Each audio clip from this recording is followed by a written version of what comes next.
Limi was looking through her microscope when the first explosion shook the research station. She lifted her head and listened. The sound came again, closer this time. Through the window of her lab, she could see orange flames rising from the eastern buildings. "What's happening?" asked Dr. Park, her research partner. He was an older man who had worked on New Hanyang for 15 years. His hands were shaking as he set down his equipment. Dami walked to the window. The sky was full of dark shapes moving. Fast across the horizon, they were not human ships. These vessels were long and thin, like giant insects with wings made of metal. She had never seen anything like them before. "We need to get to the emergency shelter," she said. Her voice was calm, but inside she felt fear growing in her chest. She had studied alien life forms for years, but only small creatures and plants. She had never imagined meeting intelligent aliens, especially not like this. The alarm system finally started working. Red lights flashed throughout the building, and a voice spoke over the speakers. "All personnel report to emergency stations."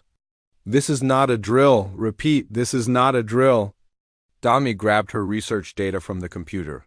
Years of work studying the unique plant life of New Hanyang were stored in those files. She could not leave them behind. Dr. Park was already at the door, waiting for her. They ran down the hallway. Together, other scientists and workers were moving in the same direction, toward the underground shelter. Some people were crying. Others looked confused and scared. Dami tried to stay focused on reaching safety. The building shook again. This time, chunks of ceiling fell down around them. Dust filled the air and made it hard to breathe. Through the dust, Dami saw that the path to the shelter was blocked by fallen metal beams. "This way," shouted Dr. Park. He pointed toward a side exit that led outside. It was not the safest choice, but it was their only option now. They pushed through the door and stepped into chaos. The alien ships were landing all around the research station. Up close, they were even more frightening. Each ship was covered in a shell that looked like the hard skin of a beetle. Strange symbols were carved into their sides. Creatures were coming out of the ships. They walked on two legs like humans, but that was where the similarity ended. They were tall, much taller than any human. Their bodies were covered in the same hard shell as their ships. They had 4 arms instead of 2, and their heads were shaped like triangles with large, black eyes. The creatures carried weapons that shot beams of blue light. When the light hit someone, they fell down and did not get up again. Dami watched in horror as her colleagues were struck down one by one. "Run," whispered Dr. Park, but before they could move, one of the creatures saw them. It pointed its weapon in their direction. The blue light hit Dr. Park first. He collapsed without making a sound. Dami knelt beside him and checked for signs of life. He was still breathing, but he would not wake up. The creature walked toward her. It was even bigger up close, at least 8 feet tall. Its 4 arms moved in a way that seemed unnatural. When it spoke, the words came out in a series of clicks and whistles that hurt her ears. More creatures surrounded her. One of them held a device that looked like a small metal box. It pointed the device at her and pressed something on its surface. The box made a soft humming sound. Suddenly, Dami could understand what they were saying. "This one has knowledge markers," said the creature with the device. Its voice sounded like metal scraping against stone, even through the translation. "Genetic scans show high intelligence levels. Scientific background confirmed." "Useful," replied another creature. "The others are only good for basic labor. This one we keep for study." Dami realized they were talking about her like she was an animal they had found. The fear in her chest turned into anger, but she knew she had to stay quiet. These creatures had weapons and ships. She had nothing but her knowledge. They put metal bands around her wrists and ankles. The bands were cold and heavy. When she tried to remove them, they would not move. A thin chain connected the bands together, making it impossible for her to run. The creatures loaded her onto one of their ships along with other survivors from the research station. Most of the people were unconscious from the blue light weapons. The few who were awake looked as scared and confused as she felt. The inside of the ship was dark and cramped. The walls were made of the same hard material as the outside, and everything was designed for creatures much larger than humans. Dami had to sit on the floor because the seats were too high for her to reach. As the ship lifted off from New Hanyang, she looked out through a small window. The research station was burning. Years of scientific work were being destroyed. The planet that had been her home for the past 3 years was disappearing below them. One of the creatures came over to where the humans were sitting. It looked at each person carefully, like a farmer examining livestock. When it reached Dami, it stopped and made more clicking sounds. "You," it said through the translation device. "You study life forms? You understand how living things work?" Dami nodded. She did not trust herself to speak without showing her fear. "Good," the creature continued. "You will help us understand human biology. You will tell us how your kind thinks and feels. This knowledge will be useful when we control your species." The words sent a chill through Dami's body. These creatures were not just attacking New Hanyang. They had plans for all of humanity. And somehow she was going to be part of those plans whether she wanted to be or not. The ship continued moving through space. Dami did not know where they were going, but she knew it was far from any human world. She thought about her family. Back on Earth, about her friend Park Jin-woo, who she had grown up with. Would she ever see them again? She looked around at the other captives. Some were starting to wake up from the blue light weapons. When they saw where they were, they began to panic. A few tried to break free from their restraints, but the metal bands were too strong. The creatures watched the humans with interest, like scientists observing test subjects. They made notes on devices that looked similar to the translator. Dami realized that the observation had already begun. Everything they did was being recorded and studied. Hours passed. The ship eventually stopped moving and connected to something much larger. Through the window, Dami could see they had arrived at a massive structure in space. It was bigger than any building she had ever seen, with sections that extended in all directions like the arms of a star. The creatures began moving the humans off the ship. Dami was separated from the others and taken down a different corridor. The walls here were covered in symbols that looked like mathematical equations, but far more complex than anything she had studied. They brought her to a small room with a bed, a table, and nothing else. The door sealed shut behind her with a sound like escaping air. She was alone for the first time since the attack. Me sat on the bed and tried to process what had happened. In just a few hours, her entire life had changed. She was a prisoner of an alien species that saw humans as subjects for study and control. She had no weapons, no way to communicate with Earth, and no idea what they planned to do with her. But she was alive and she was a scientist. If these creatures wanted to study humans, she would find a way to study them too. Knowledge was the only weapon she had left, and she planned to use it. 4 years had passed since Dami first saw her small prison cell. The room had not changed much, but she had changed everything about herself. The scared scientist who had arrived on this alien station was gone. In her place was someone harder, smarter, and more dangerous than her captors could imagine. Every morning started the same way. The creatures, who called themselves the Veltar, would come to take her to their laboratory. There, they would run tests on her blood, her brain activity, and her reactions to different situations. They wanted to understand how humans thought and felt. At first, Dami had tried to resist. She refused to answer their questions and would not cooperate with their experiments. The Veltar had ways of making her comply. They showed her images of other human prisoners being hurt. They threatened to stop giving her food or water. Eventually, she learned that fighting them directly was useless, but Dami was not giving up. She was learning. The Veltar thought they were studying her, but she was studying them just as carefully. During the long hours in their laboratory, she watched how they moved, how they communicated with each other, and most importantly, how their technology worked. She discovered that the Veltar were not as superior as they believed. Yes, they had better weapons and ships than humans, but they lacked something important. They could not adapt quickly to new situations. They followed patterns and rules without questioning them. This weakness became clear during her second year of captivity. The Veltar had developed a series of tests to measure human intelligence and creativity. They would present problems and watch how she solved them. What they did not realize was that Dami was also testing them. She began giving them solutions that were technically correct but used methods the Veltar had never considered. At first, they dismissed these approaches as primitive. But when her methods proved to work better than their own, they became confused and frustrated. How does the human find answers we cannot see? She overheard one Veltar asking another in their clicking language. She had learned to understand their speech without the translation device during her first year. Perhaps their inferior minds work differently, replied the other. We should study this more closely. Naomi almost smiled when she heard this. The Veltar were so convinced of their own superiority that they could not recognize intelligence that worked differently from theirs. This blindness was something she could use. During her third year, Dami began to understand the structure of the Veltar society.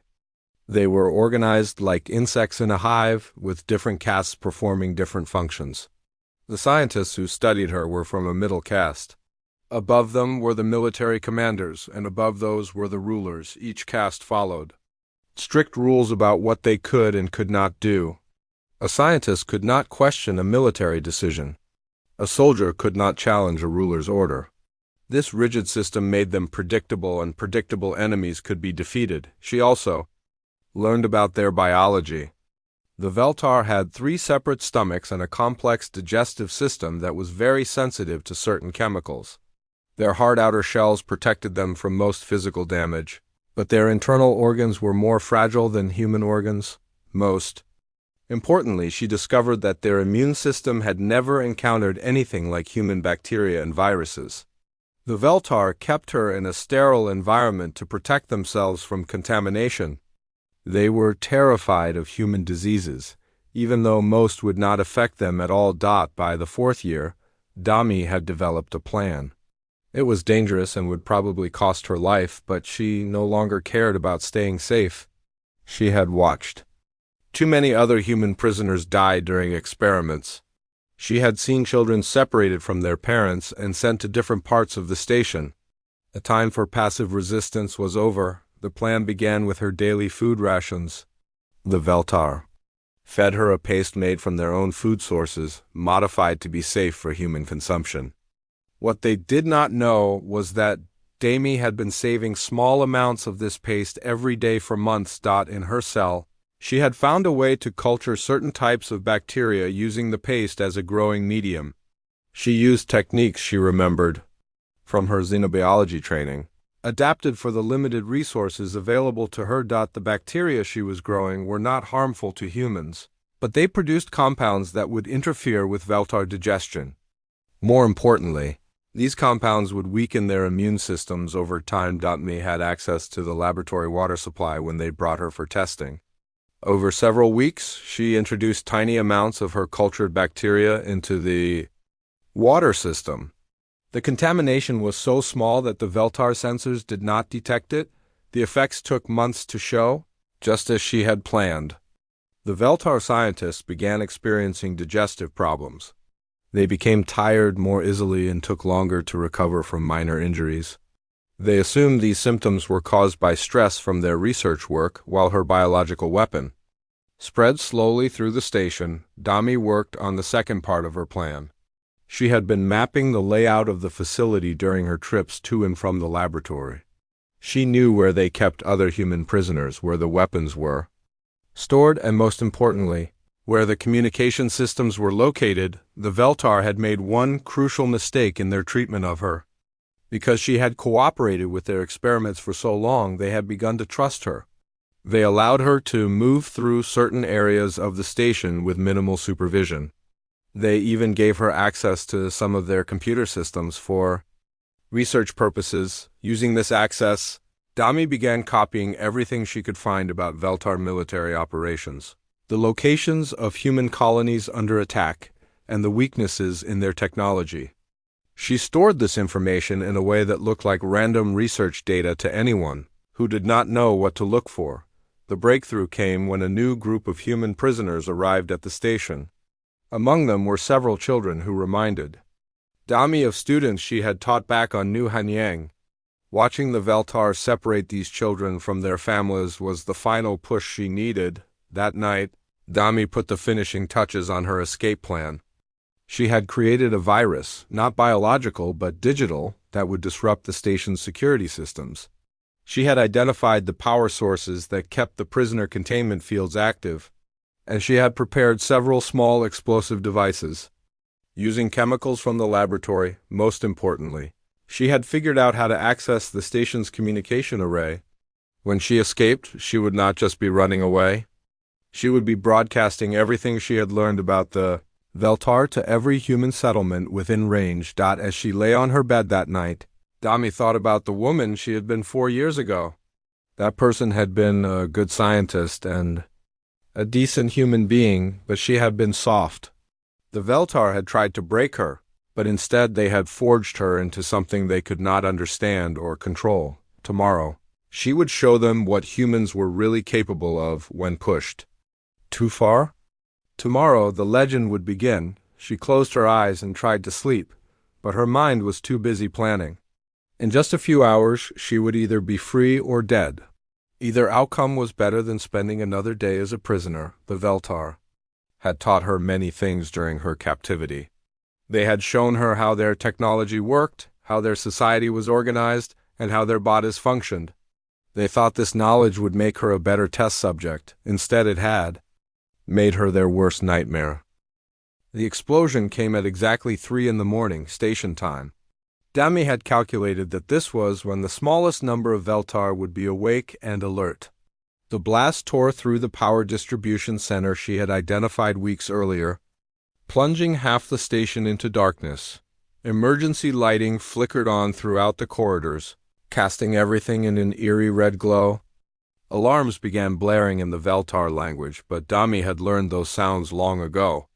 They were announcing a power failure and ordering all personnel to emergency stations. She smiled as she heard the panic in the Veltar voices echoing through the hallways.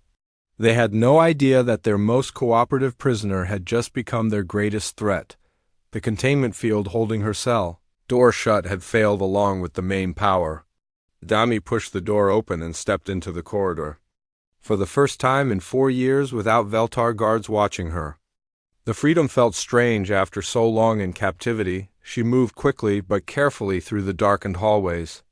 The layout was burned into her memory from years of being escorted to and from the laboratory. Every turn, every door, every security checkpoint was exactly where she expected it to be. Her first stop was the weapons storage facility. The Veltar kept their energy weapons in a secured area near the military section of the station. The door was locked with both electronic and mechanical systems, but Dami had prepared for this. From her clothing, she pulled out a small device.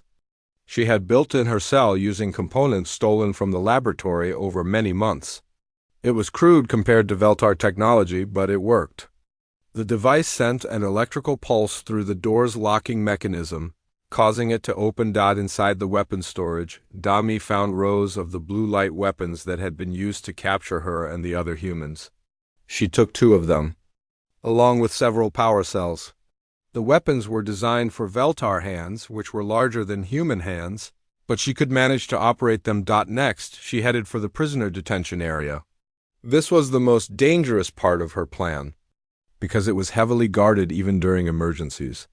But the power failure had disrupted many of the automated security systems, and the guards were confused and disorganized. Dami approached the first checkpoint carefully.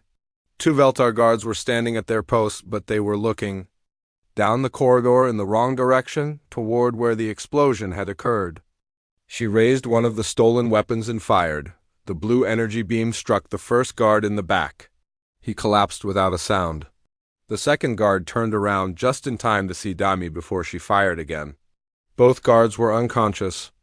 Within seconds, the detention area held nearly 200 human prisoners in individual cells similar to the one Dami had occupied. Men, women, and children from dozens of different worlds were locked behind energy barriers that kept them trapped, like animals in cages. Me found the main control panel for the detention area and began shutting down the containment fields. One by one, the energy barriers disappeared and cell doors swung open. Confused and frightened prisoners began stepping out into the corridor. "Listen to me," Dami called out in a voice loud enough for everyone to hear. "I am Li Dami from New Henyang. I have been here for 4 years and I know the way out. Follow me if you want to live, but stay quiet and do exactly what I tell you." Some of the prisoners recognized her. She had become something of a legend among the captives, the scientist who had survived longer than almost anyone else. Others were too scared or confused to understand what was happening. A young girl, no more than 10 years old, approached Dami with tears in her eyes. "Are we really going home?" she asked. Mi knelt down and looked the girl in the eyes. "I do not know if we can go home," she said honestly. "But we are not staying here, that I promise you." She led the group of freed prisoners through the station's corridors, avoiding the main passages where Veltar security forces were gathering. Her 4 years of captivity had taught her patience and planning, but now speed was everything. As they moved through the station, Dami made several stops to plant the explosive devices she had prepared. These were not designed to destroy the station completely. She needed it intact for the next part of her plan. Instead, they were placed at critical points that would cripple the Veltar's ability to pursue them. The group reached the docking bay where Veltar ships were stored. Dami had studied these vessels during her captivity and knew how to operate their basic functions. She chose a medium-sized transport ship that could hold all the prisoners and had enough fuel to reach human space, loading nearly 200 people onto. The ship took precious time. The younger children had to be carried, and many of the adults were weak from years of poor treatment. Dami kept watching the entrances to the docking bay, expecting Veltar forces to arrive at any moment. When everyone was aboard, Dami moved to the ship's communication system. This was the moment she had been planning for years. Using the access codes she had memorized from her time in the laboratory, she connected to the station's main broadcast array. Her message went out on all frequencies, reaching every human settlement within dozens of light years. The transmission contained the locations of every Veltar military base she had learned about, the weaknesses in their technology, and most importantly, proof that they could be defeated. "This is Liami speaking from a Veltar prison station." Her voice carried across space to anyone listening. "I have been their captive for 4 years. I have studied them, learned their weaknesses, and now I am escaping with 200 other prisoners. The Veltar are not invincible. They can be beaten. Use the information I am sending you. Fight back. Show them what humans are capable of." As the message transmitted, Dami activated the biological weapon she had been developing for months. The bacteria she had introduced into the station's water supply had been spreading and multiplying. Now she released the chemical compound that would make them produce their toxic effects all at once throughout the station. Veltar personnel began collapsing as their immune systems failed and their digestive organs shut down. It was not lethal, but it would leave them helpless for days or even weeks. The ship's engines came online just as the first Veltar security teams reached the docking bay, but they were moving slowly, affected by the biological weapon Dami had unleashed. Their weapons fire was inaccurate and poorly coordinated. Dami piloted the stolen ship out of the docking bay and into open space. Behind them, the Veltar station was in chaos. Explosions from her planted devices were crippling their systems, and the biological weapon was incapacitating their crew. As they flew away from the station, Dami looked back at the structure that had been her prison for 4 years. It was still intact, but it was no longer functioning as a center of Veltar power. Instead, it had become a symbol of their vulnerability. The freed prisoners were crying, cheering, and holding each other. Many of them had never expected to see freedom again. Children were reunited with parents who had been held in different sections of the station, but not celebrating yet. She knew that what she had done would bring terrible consequences. The Veltar would not simply let her escape and forget about her. They would hunt her across the galaxy if necessary. She also knew that her broadcast would change everything for humans fighting against the Veltar occupation. The information she had transmitted would give human resistance fighters the tools they needed to strike back effectively. The legend had begun, but the war was just starting. Dami set the ship's course for human space and began planning her next move. The Veltar had taught her to be patient, methodical, and ruthless. Now she would use those lessons to help her people fight back against their oppressors. Behind them, the Veltar station continued to drift in space, its crew struggling to recover from the devastation one human prisoner had inflicted. It would be months before they were fully operational again. By then, Dami and the knowledge she carried would be far beyond their reach, spreading like a virus through human space and inspiring a resistance that would shake the foundations of the Veltar Empire. Park Jin-woo was fixing a broken water purifier in the underground tunnels beneath Seoul when the communication array started beeping. He almost ignored it. Most of the messages they received these days were either Veltar propaganda or desperate calls for help that they could not answer. But something about the signal pattern was different. It was broadcasting on old Earth frequencies that had not been used since before the invasion. Jin-woo wiped his hands on his work clothes and walked over to the communication station. The message that came through changed everything. "This is Liami speaking from a Veltar prison station." Jin-woo dropped his tools. Dami had been his closest friend since childhood. They had grown up in the same neighborhood, gone to the same schools, and dreamed of exploring the stars together. When she left for New Hanyang 4 years ago, he had planned to join her research team after finishing his engineering degree. Then the Veltar invasion began, and he never heard from her again.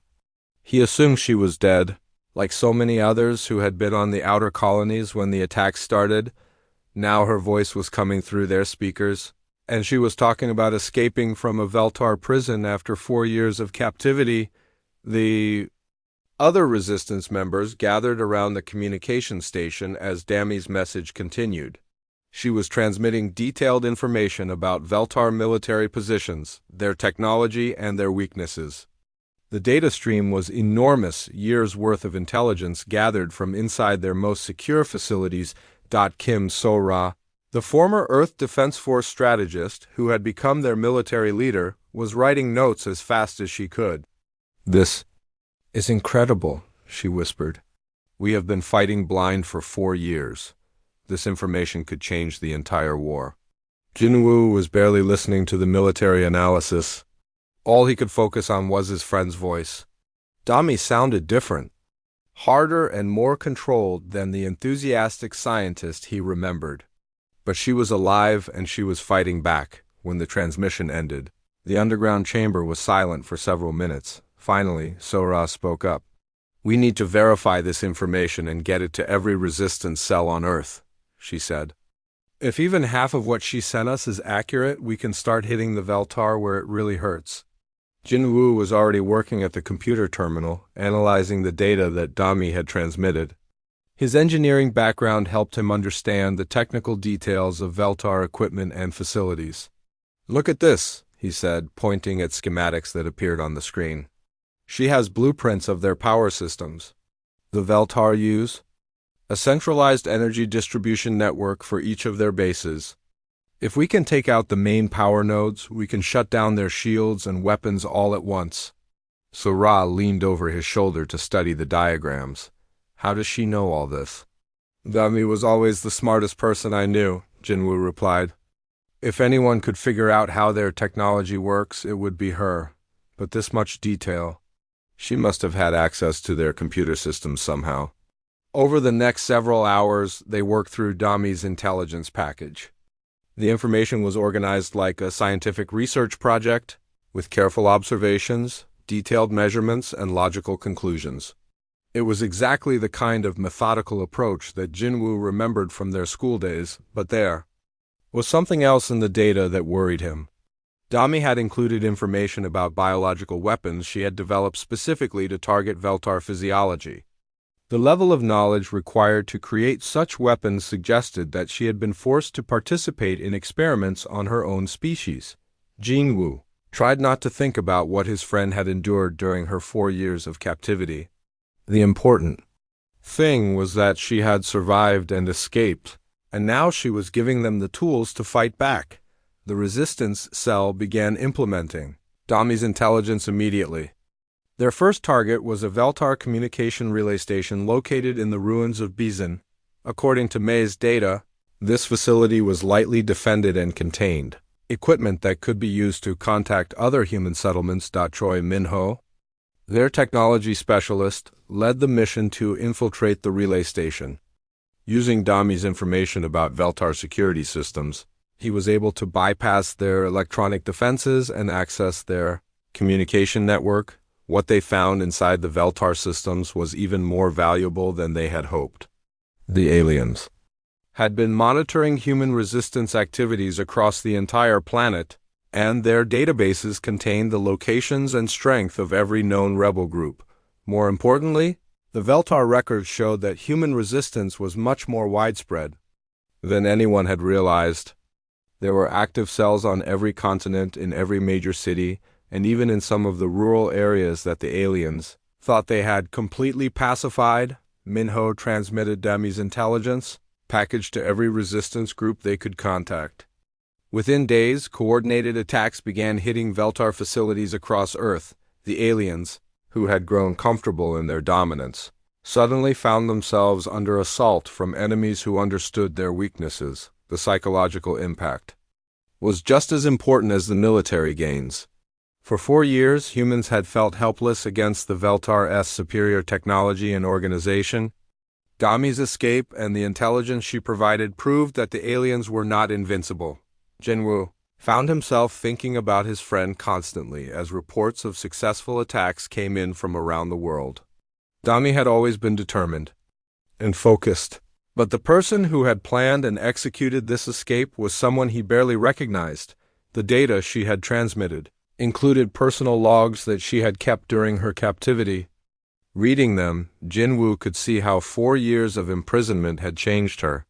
The idealistic young scientist had been replaced by someone who understood that sometimes survival required becoming harder than your enemies. One entry, dated just weeks before her escape, particularly haunted him. They think they are studying me, but I am the one learning. Every day I understand more about their weaknesses, their fears, and their limitations. They see humans as inferior because we are physically weaker and less technologically advanced. They do not understand that our strength comes from our ability to adapt and survive. Soon they will learn this lesson, but it will be too late for them. The resistance cells that received Dami's intelligence began reporting unprecedented success rates in their operations. Veltar bases that had seemed impregnable were falling to small groups of human fighters who knew exactly where to strike, but the aliens were not passive victims. As word of Dami's escape spread through their command structure, they began implementing new security measures and hunting for the source of the intelligence leak. Veltar patrols in human settlements became more aggressive. They started conducting random searches and interrogations, looking for any sign of resistance activity. The price of fighting back was getting higher every day. So Ra gathered the Soul Resistance cell together to discuss their next moves. Dami's intelligence has given us a huge advantage, she said. But the Veltar are adapting quickly. We need to move faster if we want to make the most of this opportunity. Jinwoo had been studying the tactical data that Dami had provided. She included information about their military command structure, he said. If we can identify and target their senior officers, we might be able to disrupt their ability to coordinate a response. The plan they developed was ambitious and dangerous.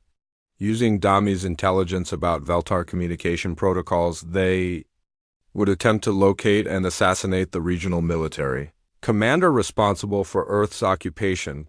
It was exactly the kind of bold action that Dami's message had inspired. She had shown them that one person, properly prepared and motivated, could strike a devastating blow against their oppressors. As Jinwoo prepared for the mission, he thought about the promise he had made to himself when he first heard Dami's transmission. She had sacrificed 4 years of her life to give humanity a chance to fight back. He would not let that sacrifice be wasted. The legend of Liami was spreading through human space. carried by every resistance fighter who used her intelligence to strike at the Veltar. But for Jinwoo, she was still the friend who had taught him that knowledge was the most powerful weapon anyone could possess. Soon, he would have the chance to prove that he had learned that lesson well. Commander Jithara stood in the central command chamber of the Veltar battlecruiser, studying the tactical displays that showed the spreading chaos across their empire. Red indicators marked failed communications with military bases, yellow warnings indicated facilities operating below capacity, and orange alerts showed locations where human resistance had achieved impossible victories. All of this destruction could be traced back to one escaped prisoner, Lia Mi. "Report," Jithara commanded, his forearms moving in patterns that indicated extreme agitation. As a member of the military caste, he had never experienced such widespread failure in Veltar operations. "The human's intelligence transmission has reached at least 47 human settlements across 12 star systems," reported his intelligence officer. "Resistance activities have increased by 300% in the past month. Our casualties are mounting." Jithara examined the data more closely. The human attacks were not random acts of violence. They were coordinated, precise strikes that targeted exactly the right locations to cause maximum damage with minimal resources. Someone with intimate knowledge of Veltar operations was directing these activities. How much did the escaped prisoner learn during her captivity? "He?" asked unknown commander. "She had access to research facilities for 4 years. The scientists believe she was cooperating with their studies. They may have been careless with security protocols." The admission of failure by his subordinate made Jithara's anger burn hotter. The research caste had always considered themselves superior to the military, claiming that their intellectual pursuits were more important than battlefield victories. Now their arrogance had created a threat that could destabilize the entire empire. "Find her," Jithara ordered. "Use every resource we have. Monitor all human communications, search every ship leaving our territory, interrogate every prisoner we hold. This escaped human must be captured or killed before she can do more damage." But even as he gave the orders, Jithara suspected that finding Lime would not be simple. The intelligence she had transmitted showed a level of understanding about Veltar operations that was deeply troubling. She had not just observed their activities, she had analyzed them with the precision of a trained military strategist. The hunt for Demi began immediately. Veltar ships spread out across the border regions where human and alien territory met.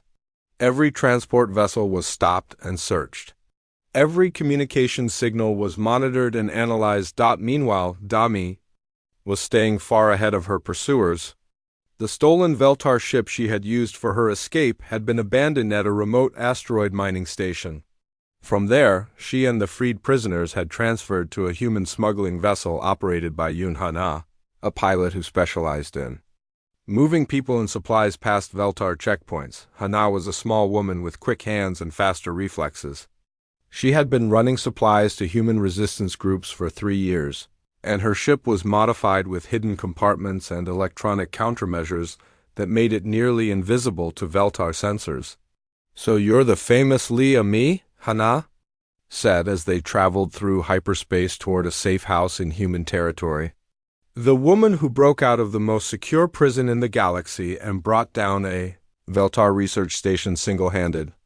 "I had help," Dami replied, gesturing toward the other freed prisoners who were resting in the ship's cargo holds. "And I did not bring down the station. I just made sure they could not use it against other humans for a while." Hana laughed. "That's not how the story is being told. According to the reports I'm hearing, you poisoned half the Veltar crew, blew up their power systems, and stole their most classified military secrets before escaping in a blaze of glory." Dami was quiet for a moment. She knew that stories about her escape were spreading through human space, but she had not realized how much the details were being changed in the telling. The truth was both simpler and more complex than the legends suggested. "The important thing is that the information I gathered is being used effectively," she finally said. "The Veltar can be defeated, but only if humans work together and use our advantages against their weaknesses." Their first stop was a hidden facility on an asteroid belt, where the freed prisoners could receive medical treatment and counseling. Many of them had been held captive for years and needed time to recover both physically and mentally. Mi wanted to stay and help with their rehabilitation, but Hana convinced her that she was too valuable to remain in one location for long. The Veltar are hunting you specifically, Hana explained. If they find this place, everyone here dies. You need to keep moving, keep fighting, and stay out of their reach. Minuhan was right, but leaving the other prisoners felt like abandoning them again. She had spent 4 years watching helplessly as Veltar experiments destroyed the minds and bodies of her fellow captives. Now that she finally had the power to help them, she was being told to run away. The solution came from an unexpected source. Choi Min-ho, the technology specialist from Jinwoo's resistance cell, had made contact with their group. He had a proposal that would allow Dami to continue fighting while also helping the freed prisoners. We need someone who understands Veltar technology to help us build better weapons and communication systems, Min-ho explained over a secure video link. And the prisoners you rescued have information about Veltar facilities that could be invaluable for planning future operations. Dami agreed to work with Min-ho's team, but she insisted on maintaining operational security.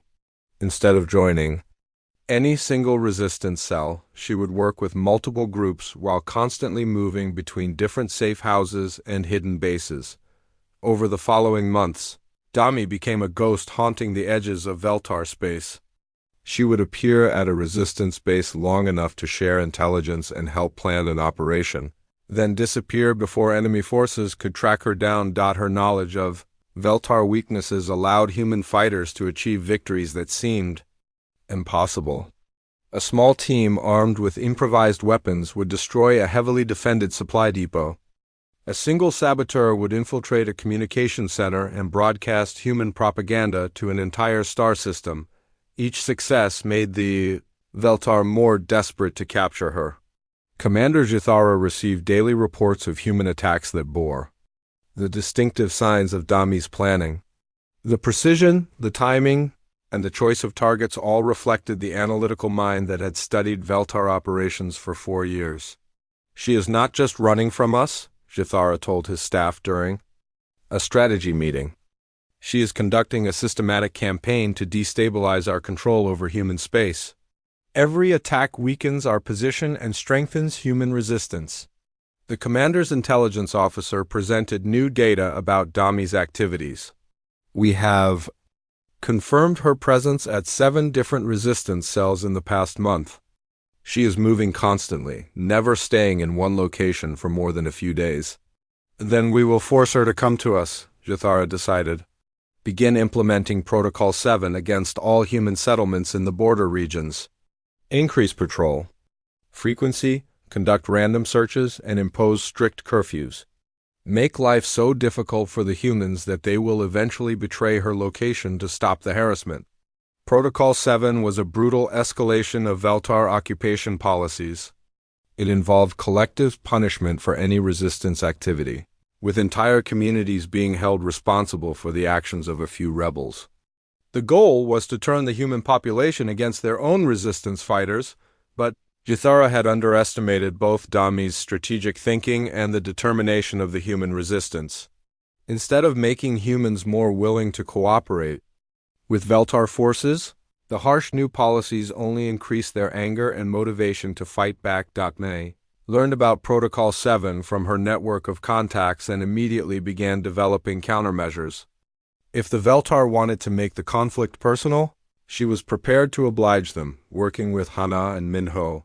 She planned a series of strikes that would target Veltar military infrastructure while avoiding civilian casualties. The goal was to show both humans and aliens that resistance was not only possible but also more effective than collaboration. The first target was a Veltar communication relay that coordinated their patrol schedules across 3 star systems. Dami infiltrated the facility during a shift change when security was at its weakest. Using techniques she had learned during her captivity, she planted a virus in their computer systems. That would slowly corrupt their data over several weeks. By the time the Veltar discovered the sabotage, their patrol routes had become completely unreliable. Human smugglers and resistance fighters could move freely through space that had been tightly controlled just days earlier. The second target was more ambitious, a Veltar prison ship carrying captured human resistance fighters to labor camps. Dami and Hana intercepted the ship using forged identification codes and staged a prison break that freed over 300 prisoners. Commander, Jithara realized that his hunt for Lina Mi had become something much larger than the capture of a single escaped prisoner. She had become a symbol of human resistance, and every failed attempt to catch her only made that symbol more powerful. The war was no longer about conquering human space. It had become a battle foe. The meeting took place on a neutral asteroid that drifted in the empty space between star systems. Representatives from 6 different species had gathered in secret, all of them sharing one common experience. They had been conquered and enslaved by the Veltar Empire. Dami arrived at the asteroid aboard Hana's smuggling ship, disguised as a cargo container to avoid Veltar patrol ships. She had been expecting to meet with other human resistance leaders, but what she found was something much more significant. In the hastily constructed meeting chamber, she saw beings she had only read about in xenobiology textbooks.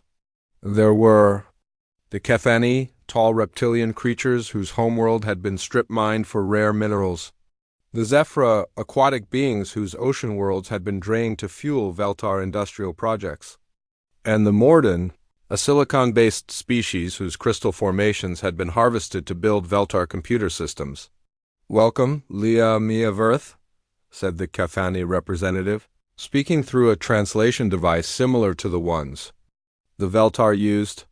"Your actions have inspired resistance movements across the galaxy. We have come to learn from your success." Dami was surprised by the reception. She had thought of herself as fighting specifically for humanity's freedom, but apparently her escape and the intelligence she had provided had reached far beyond human space. "I am honored to meet you all," she replied carefully. "But I am not sure what I can teach you that you do not already know about fighting the Veltar." The Zephyr representative, whose amphibious features were kept moist by a portable water system, spoke next. "You have done something that none of us achieved in decades of resistance. You have proven that the Veltar can be studied, understood, and defeated using their own methods against them." Over the next several hours, Dami listened to stories of failed rebellions and crushed resistance movements from across the galaxy. Each species had tried to fight the Veltar using their own natural advantages, the Kethani with their superior strength, the Zephyra with their underwater sanctuaries, the Morden with their ability to interface directly with computer systems, but none of them had taken the systematic approach that Dami had used during her captivity.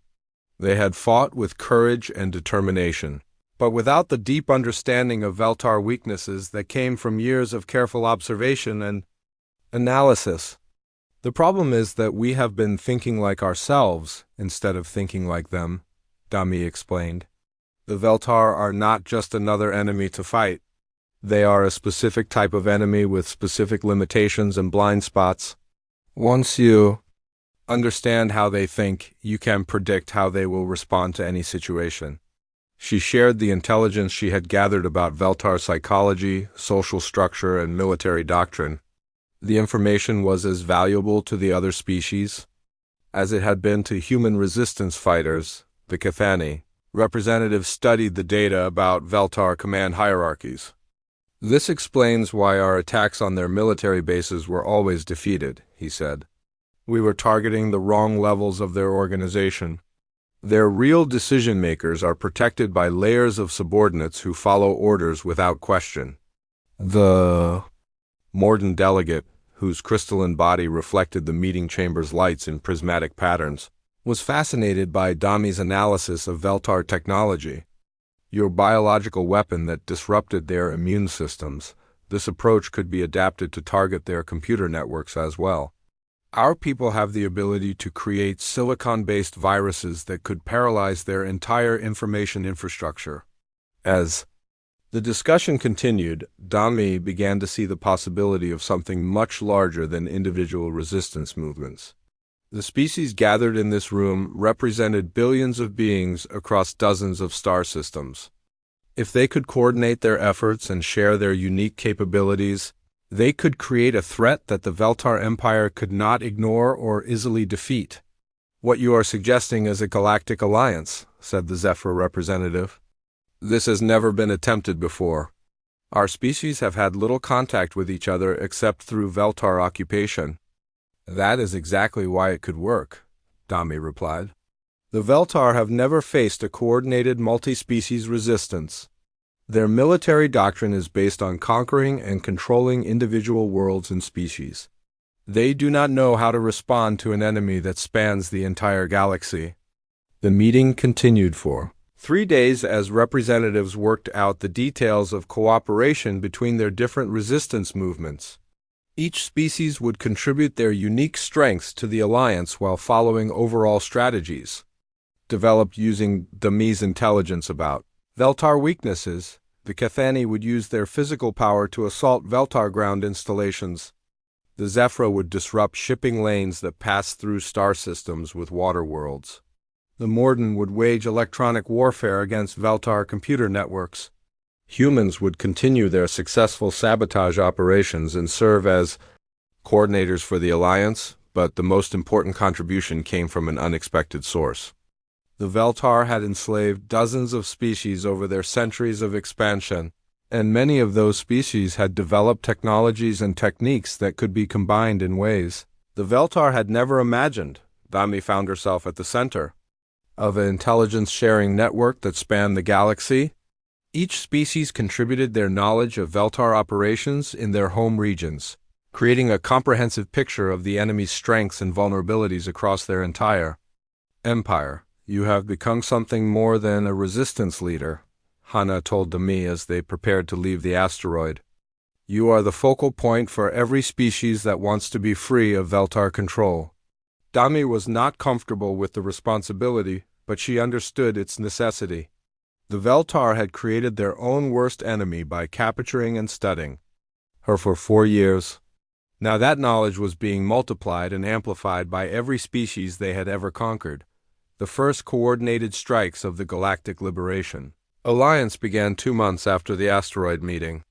The attacks were synchronized across dozens of star systems, targeting Veltar facilities with a precision that shocked their military commanders. On the same day, Cathani warriors destroyed mining equipment on 3 different worlds, while Zephyr saboteurs disabled shipping routes between 4 star systems.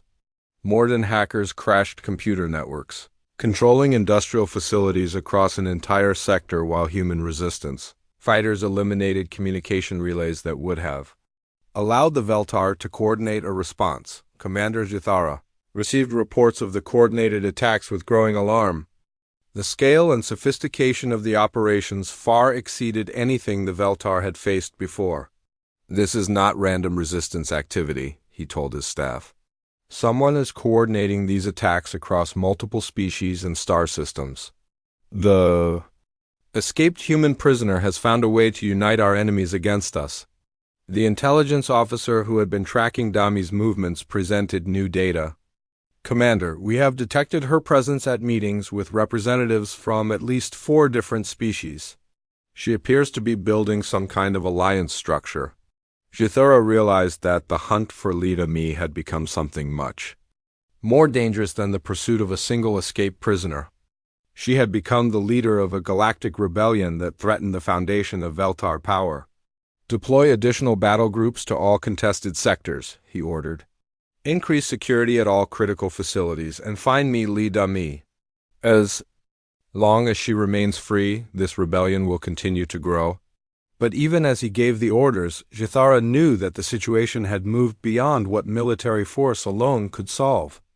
The Veltar Empire was facing an enemy that understood them better than they understood themselves, and that enemy was being led by a human who had learned their weaknesses during 4 years of captivity. Dachmi, meanwhile, was establishing her headquarters on a mogul command ship that moved constantly between different star systems.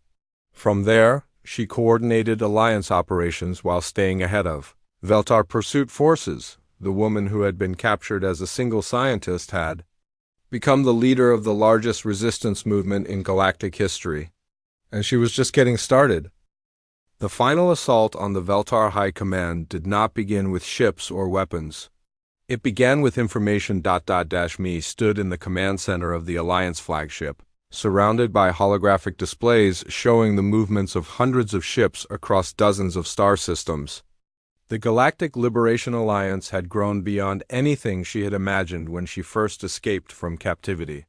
Now it included representatives from 37 different species, all united in their determination to end Veltar domination, but the key to victory would not be won in space battles or ground assaults. It would be won in the mind of every Veltar citizen who learned the truth about their empire's weakness. Are the infiltration teams in position? Dami asked Minho, who had become her chief technology officer for the Alliance. All teams report ready, he replied, checking his instruments.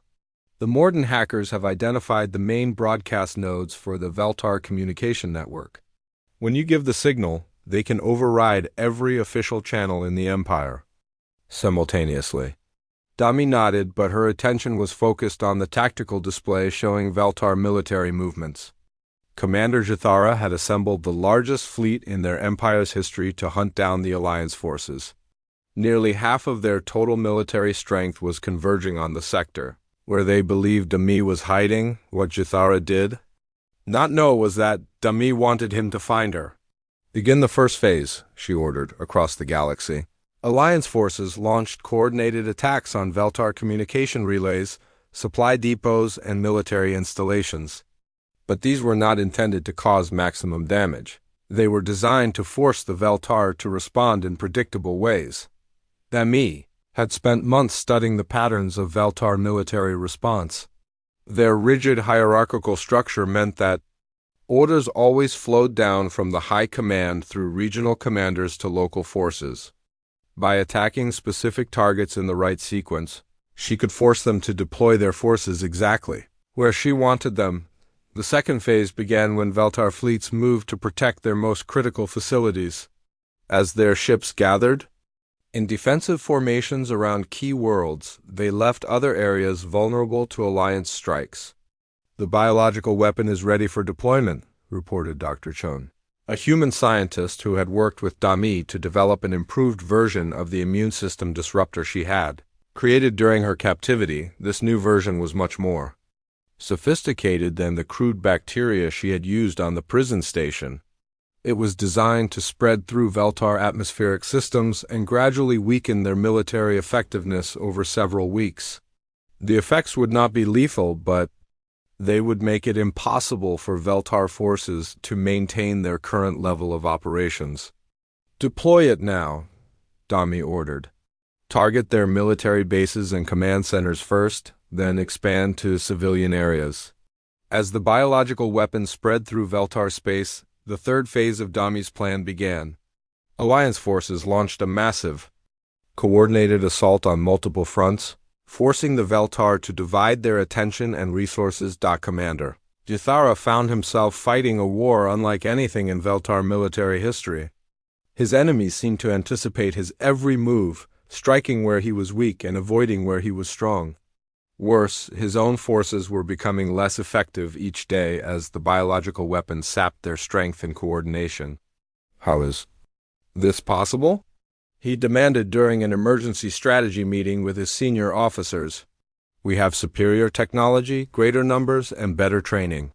Yet we are losing ground in every sector, his intelligence officer, who was showing visible signs of the biological weapon's effects, struggled to provide an answer. Commander, the enemy appears to have detailed knowledge of our tactical doctrine. They are exploiting weaknesses in our command structure that we did not know existed. Jithara realized that the hunt for Liami had become a trap, and he was the one who had been caught.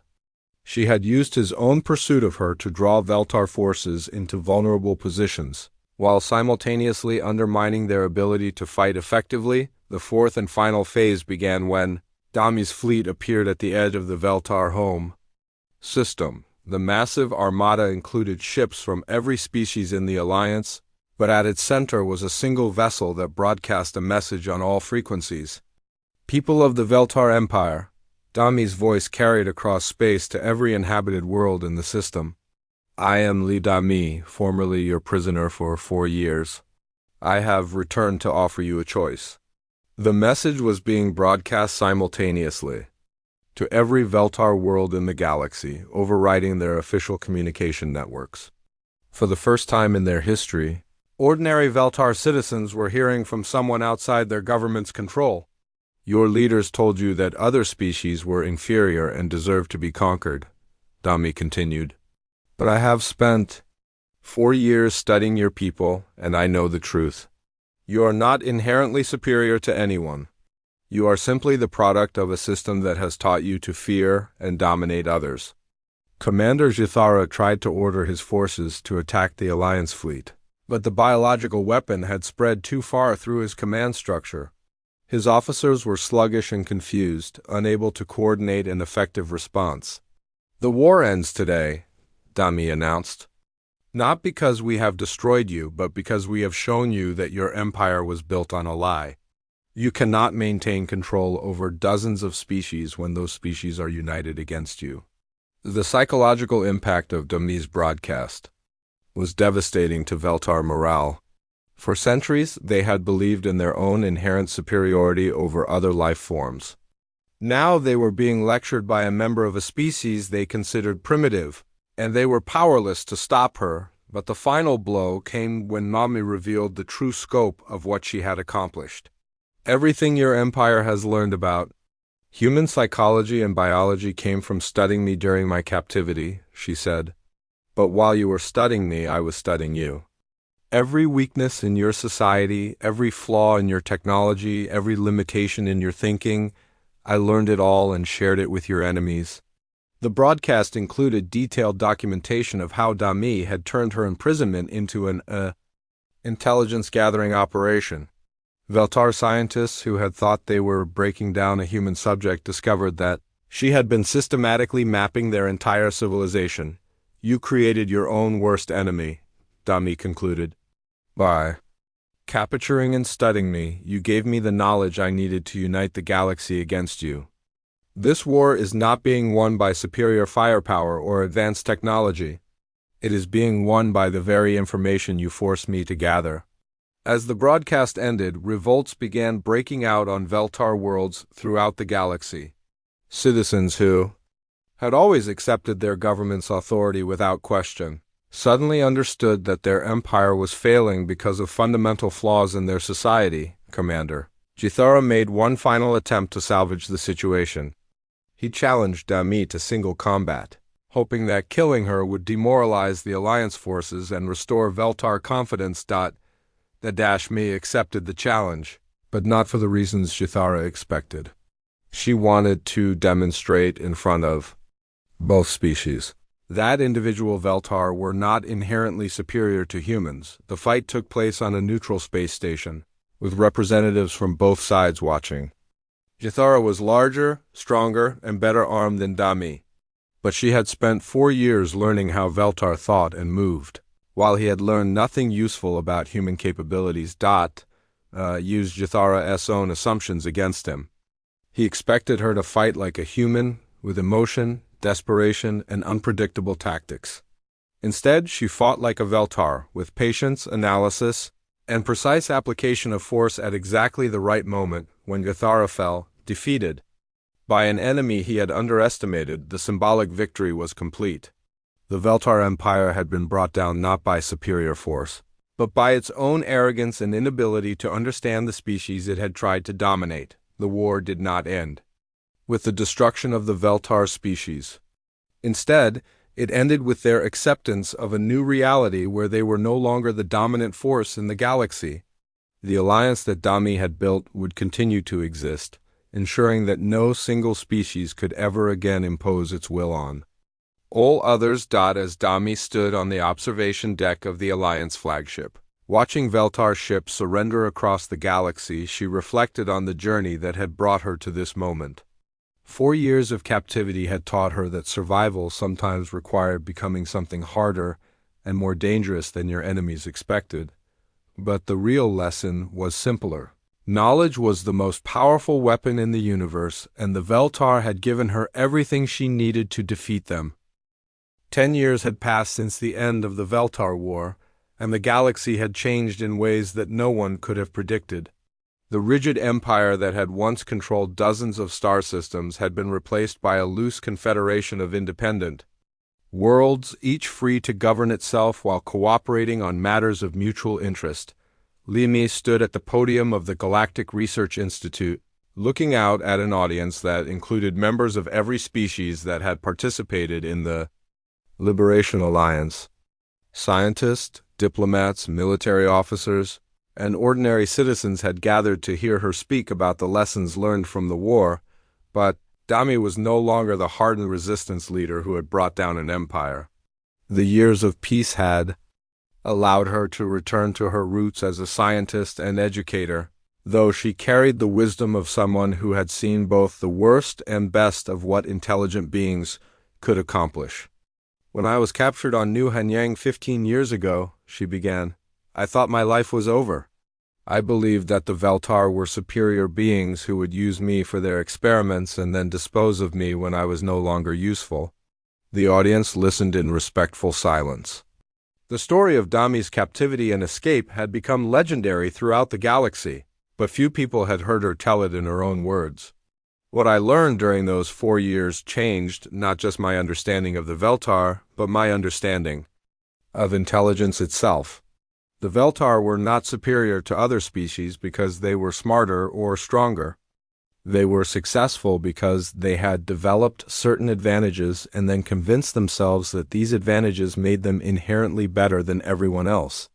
She gestured to a holographic display that showed images from the War Alliance. Ships working together, multi-species teams planning operations, and former enemies learning to cooperate. The real lesson of the war was not that humans are superior to Veltar or that any one species is better than another. The lesson was that diversity of thought and approach is the greatest strength any civilization can possess. The Veltar lost because they could only think in one way, while the Alliance won because we could think in 37 different ways. Park Jin-woo, now the director of the Institute's engineering department, smiled from his seat in the front row. He had watched his childhood friend transform from an idealistic young scientist into a resistance leader and then into a respected teacher and researcher. Through all those changes, her core belief in the power of knowledge had remained constant. "The institute we are dedicating today represents our commitment to ensuring that the mistakes of the past are not repeated," Mami continued. "We will study not just the natural sciences, but the social and psychological factors that lead to conflict between intelligent species. We will learn how to recognize the warning signs of imperial thinking before it can take root." The Galactic Research Institute was built on the former site of the Veltar prison station where Dami had been held captive. The decision to locate it there had been controversial, with some arguing that the place held too many painful memories. But Dami had insisted that it was the perfect location to remind future generations of what could happen when knowledge was used for domination. Rather than understanding after the ceremony, Dami walked through the Institute's laboratories and classrooms. Young researchers from dozens of different species worked side by side, sharing ideas and learning from each other's unique perspectives. It was exactly the kind of collaborative environment that the Veltar Empire had never been able to create. In one of the research labs, she found Kim So-ra working with a team of former Veltar scientists who had joined the Institute after the war. The integration of former enemies into the galactic community had been one of the most challenging aspects of the post-war period, but it was also one of the most important. "How is the psychological rehabilitation program progressing?" Dami asked. "Better than we expected," So-ra replied. "It turns out that many Veltar were never truly comfortable with their empire's policies. Once they were free to express their doubts, they became some of our most effective advocates for peaceful cooperation." The former Veltar scientist leading the research team, an individual named Kethmer, who had been one of Dami's captors during her imprisonment, approached them hesitantly.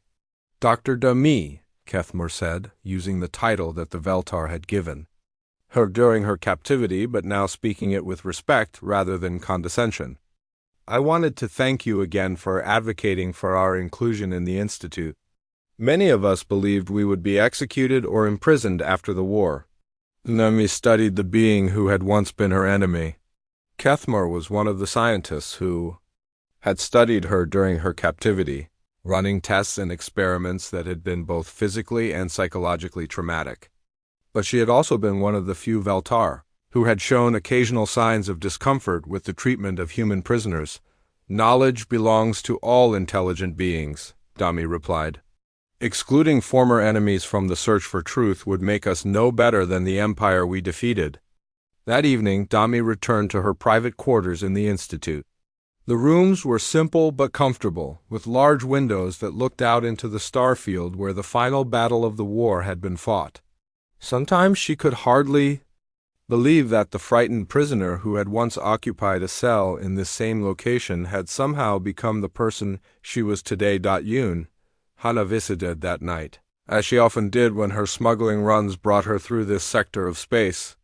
Hana had refused offers to join the Institute's staff, preferring to continue her work transporting supplies and messages between the galaxy's scattered worlds. Any regrets? Hana asked as they sat together watching the stars. Dami considered the question carefully. The years of captivity had been traumatic, and the war that followed had cost millions of lives across dozens of worlds. But without those experiences, the galaxy would still be under Veltar control, and countless other species would have suffered the same fate as humanity. No regrets, she finally answered. But I hope that future generations will find better ways to resolve conflicts between species. What we accomplished was necessary, but it should not become a model for how intelligent beings interact with each other. She thought about the young researchers working in the Institute's laboratories, many of whom had been born after the war ended. They would grow up in a galaxy where cooperation between species was normal, where differences in thinking were seen as advantages rather than threats. The real victory was not defeating the Veltar, Dami continued. It was proving that species, with different ways of thinking, could work together effectively. That lesson is more important than any military conquest. As the years passed, the story of Lidami's captivity and escape continued to spread throughout the galaxy. But like old legends, the story changed in the telling. Some versions emphasized her escape and the military victories that followed. Others focused on her role in building the alliance that united dozens of species. Me preferred a different version of the story, one that emphasized the importance of never giving up hope and always continuing to learn, even in the most difficult circumstances. She wanted people to remember that knowledge and understanding were more powerful than weapons or technology. The Institute continued to grow and expand, establishing branches on worlds throughout the galaxy. Its researchers studied everything from practical problems like interspecies communication to theoretical questions about the nature of intelligence itself, but the most important work happened in the classrooms, where young beings from different species learned to think of diversity as a strength rather than a threat.